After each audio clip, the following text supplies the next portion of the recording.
Facebook, it can be on Instagram, but leaving a genuine comment on their post. Nothing to do with business, just interacting with them is something, it's simple, it's quick, and it's effective.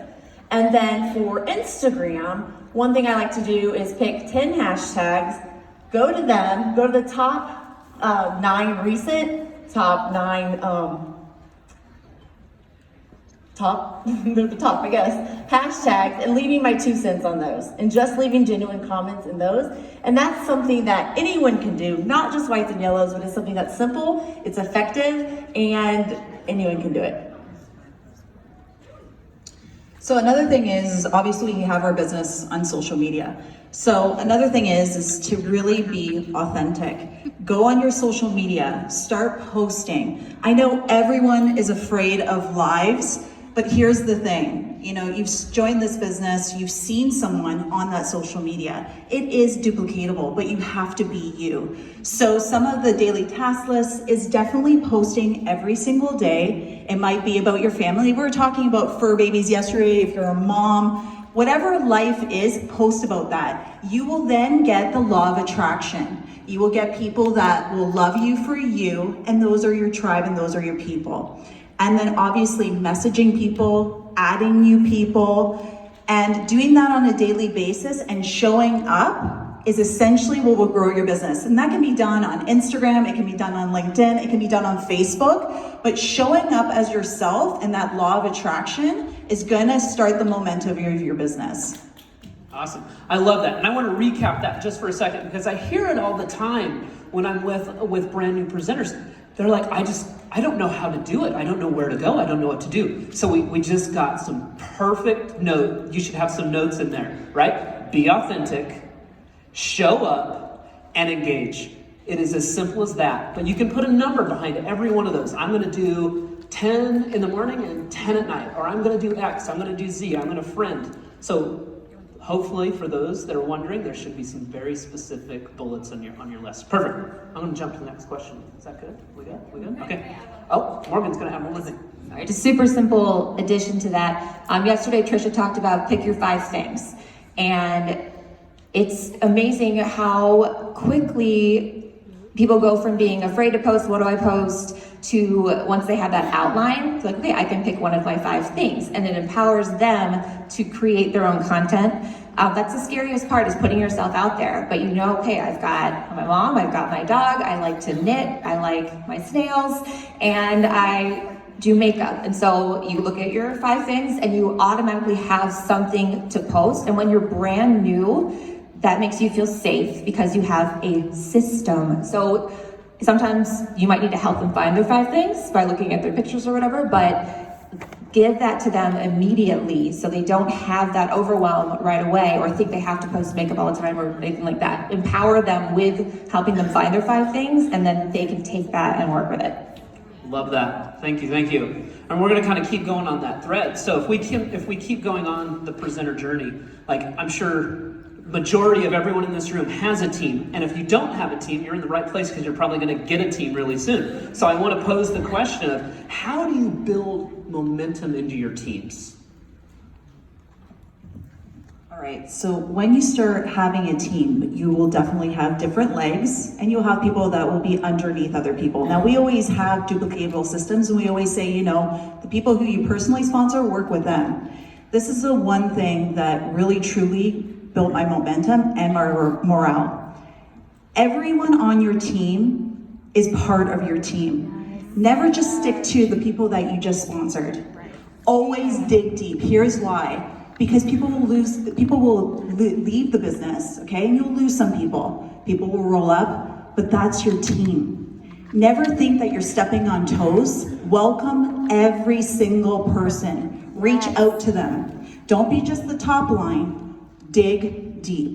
That will create morale, that people will want to stay with you. And not everyone is going to absolutely love you because you have your different people. They learn different things, but be welcoming to everyone. And that's the way to really create a morale, digging deep. Doesn't matter how deep or who's underneath you, we are all a team. We're all here to see each other win and to empower other women. Awesome. Yeah. So one thing that we like to do on our team is we give small, attainable tasks so that they feel that sense of accomplishment and they are proud of themselves for what they're doing. So we'll put out there, I challenge you to sell 6 mascaras. And when they do that, we shout them out for that, because that recognition, that good feeling that they get from that keeps them going and they want to grow their business more. I really like that, and you had some great examples too. So jump in. So I just want to point out, and I preach this to my team all of the time, your team is going to work just as hard as you work. If you want your team working, you've got to get out there and you've got to do the things that you're asking your team to do.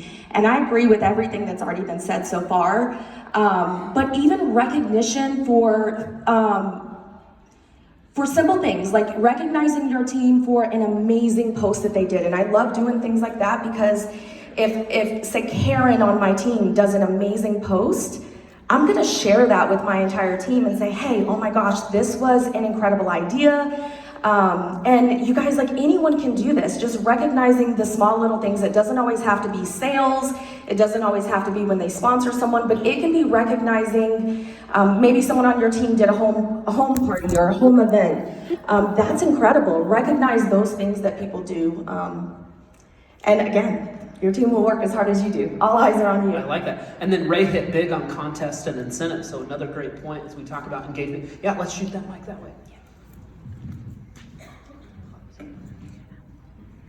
So I actually asked my team, a couple of girls on my team, how do I build momentum in our team? And they said, Miranda, your positivity builds our momentum. So positive morale in your team is going to build positive momentum in your team. Sorry, my voice is shaking. But staying positive is so important. You guys, no negativity. My team knows I'm glass half full in every situation. And I think that is so important, because however your attitude is going to trickle down through your team. So keep it positive. Really good point. And you touched on something big, and this will tee you up, Morgan, is morale and momentum in your team. It's interesting. We're in a sales business, and with that comes seasonality, highs and lows, right? There's a particular virus I won't name right now that can cause people to, like, attention, things happen, Super Bowl, so on and so forth. So specifically, like, how do you, keep morale and that hustle going on in teams? One thing that I think it's a saying, I guess, alone you can fly high, but together you can fly far. We're in it for the long game. I hope everyone in this room is in it for the long game. And so these peaks and these valleys, you can set the expectation it's not always going to be the best month ever, but you don't have to talk about, like, this is the worst month ever. Like, I can't believe the last couple months it's been the worst ever, even if it has been for you personally. When we're doing things together, when you feel connected, so many people, like Ray said, just want to be a part of something bigger. Like, how many of you came to Unique or stayed with Unique for so long because you're a part of something bigger than yourself? And being here today, you're even more a part of it. So the more you can get people to meet each other, interact with each other, share their ideas, the more that your team community is fueled by the team and not just you. They feel important, they feel like they're a part of something bigger. A lot of us, we switched, as leaders, we switched to, like, admin-only posting on our groups. I don't know if any of you guys seen that in your groups. And then we're like, it got so quiet, where'd everybody go? It's like, well, you told them to shut up. You told them not to participate. So when you bring that back and they see that they're running and other people are doing the same work, then they feel more connected and are more interested in coming to check the groups and actually doing the things. But when you feel alone, this isn't any fun alone. We're alone all the time in our house, working by ourselves on our phones. You want to be a part of something bigger. So that campfire feeling in your team pages and seeing what other people are doing and edifying them in that moment, that's what keeps the whole tribe progressing forward, because together we can fly far. I think the main word for momentum and morale is building that community. We're talking about the 80 today like crazy. But I can attest to this. I went through the hardest time of my life in the last 2 years, went through the most terrible divorce I've ever known to man. That's the way I think of it. And if I didn't build that morale, let me just tell you, the people on my team were the ones who saved me. If I didn't have Unique, I don't think I could have came out of what I was going through. And that's because of the community we built as a whole team. When I was down, they picked it up. If you build that culture, you will have people for a lifetime, and that momentum will go up and down, but the morale will stay there forever. So please build a community that's a safe haven for people, no matter what they're going through. Even if you're at the top, or it doesn't matter your rank, you are a person. We all go through something, and it's tragedies that make you rethink things, relive it, but it's the surrounding that you have. And I'm telling you, my Y sisters and my team were my #1 people that picked me up and empowered me to get out of what I was going through.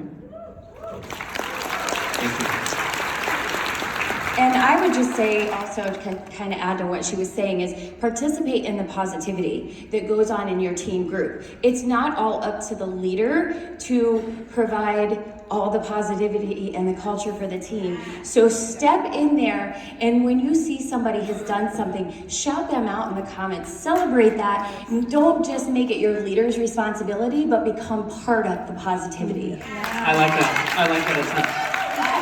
And to kind of take that a step further, you know, I got to put my corporate hat on for like a second. Like, you'll see us changing strategies. We're trying to put a lot of these announcements into your hands so that you're doing them, right? We're talking about the rallies that are happening next week.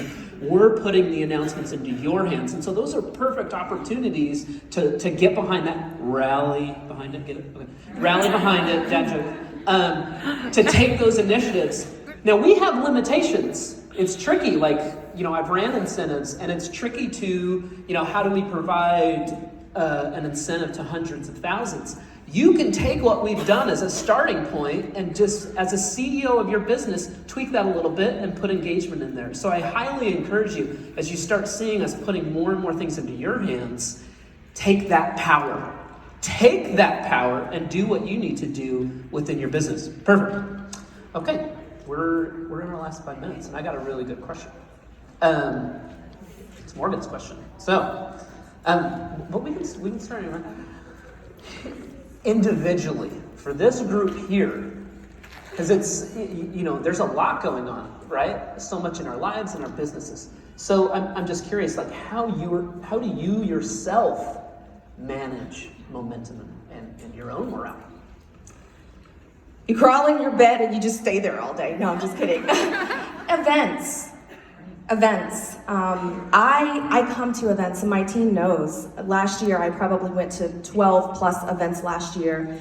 This is my way of getting around other people. And at the end of the day, you can have as much knowledge, you can have as much training, you can read it all, you can go in your back office, go through all of that. But it's the community and the events and the people that you meet at these events.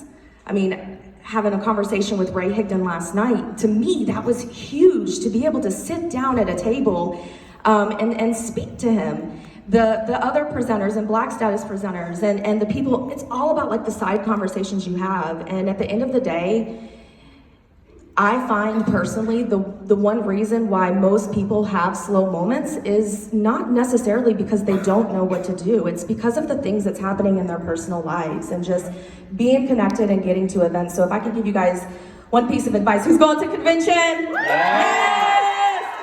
Get to events.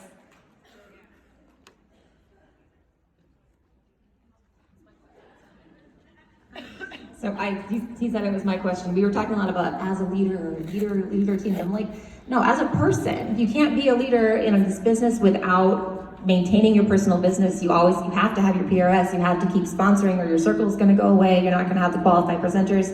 We are not a structured company where I could sponsor 10 people my first year and be set for life.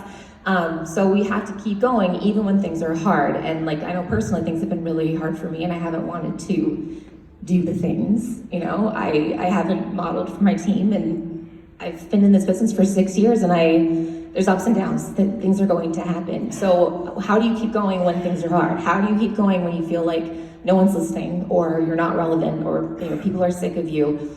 You keep meeting new people by doing the things that make you feel inspired. And even if that means changing a part of your life, or if you have a new interest, like I just started keeping snails, and I joined every snail group on Facebook. Like you should see my groups, and I've gone in there and I've made friends. And I had a couple of people come up to me yesterday and said that they love my snail posts, and I was like, they're not too weird, are you sure? But I'm like, you know what? If you're authentically excited about something, that energy goes out and then it reflects back. So you can change your 5 things. No one's definition is set in stone. You need to change things and keep them fresh. Try a new product if you're sick of your old products. If you feel like you're, boring, you're not boring. Thank you, Trisha. Keep reinventing yourself. Try something new. Go play a new sport and share it, because hello, we're grown-ups, and being a grown-up is pretty boring sometimes. We do the same thing every day. How many people in your life do you think might want to try something new or be inspired that you tried something new, even if you're not new to unique? Do something new and share it, and just keep it fresh, because if you're not excited, then you're gonna sound boring. I'm a 5%er, so for me, it's just like Ray said. Not always going 100% is just like, that's not an option. So I stay motivated all the time, just for my own personal goals. But getting what Tiffany said, getting to the events and getting to connect with everybody and corporate, being oh my, that's Scotty Anderson. You guys, don't you love that? There's Rachel, there's Marissa, and because they're people you see on your computer and your phone, but when you get to events and can get to know them on a personal level like that, this is home to me for sure. Mine might not be business related, but to build my morale and my momentum is keeping my mind right. So there's some days that most of us don't get out of bed or don't want to get out of bed. Sometimes are hard. So what I always do is a gratitude journal every single morning and reflect on my why. Why am I doing this? And I think that creates the passion. I know it's a business, but if you still create a passion of why you want to set out to go after your dreams and do that gratitude journal of 5 things that you're grateful for every single day, that will uplift your spirits, number 1. And number 2, maybe motivate you to do something for someone else, and maybe do something to help another person to build their business, or to, show a new product or give out the opportunity. So starting with yourself, number 1, is something that I work on every single day. And I think as us as women, we forget to do those things. We forget to put ourselves first. So take care of yourself first, then you'll be able to take care of other people. I want to thank this panel from the bottom of my heart. Thank you for being here. Thank you for showing us your heart, your insights, and your leadership. So thank you very much. Give them a hand.